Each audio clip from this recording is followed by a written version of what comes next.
बराहपुर गांव में उस घटना के बाद से सन्नाटा छा गया था। रवि कई दिनों तक होश में नहीं आया। जब आया तो उसकी आंखें खाली थीं, जैसे उनमें डर हमेशा के लिए बस गया हो।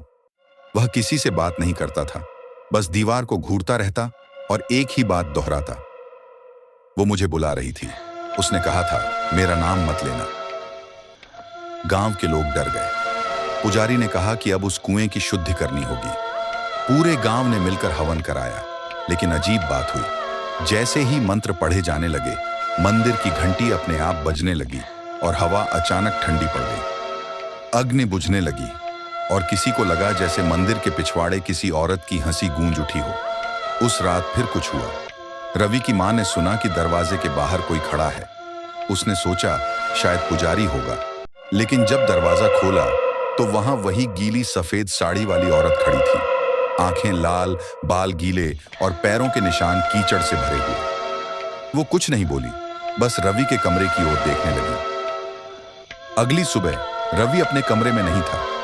बिस्तर गीला था और फर्श पर कीचड़ के निशान कुएं की दिशा में जाते दिखाई दिए। गांव वाले दौड़े, लेकिन कुएं के पास सिर्फ रवि की चप्पलें मिली और पानी पर तैरता हुआ उसका लाल धागा, जो उसने मंदिर में रक्षा सूत्र के रूप में बांधा था।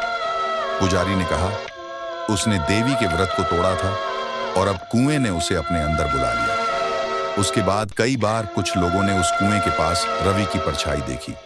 वो वहीं लालटेन लेकर खड़ा रहता और किसी के आने पर कहता पानी निकालो, वो इंतजार कर रही है। गांव के बुजुर्ग अब उस रास्ते को मृत जल पथ कहते हैं। कहते हैं कि अमावस की रात को अगर कोई उस कुएं के पास जाए तो उसे दो आवाजें सुनाई देती हैं, एक औरत की और एक लड़के की, जो कहता है मेरा नाम मत लेना।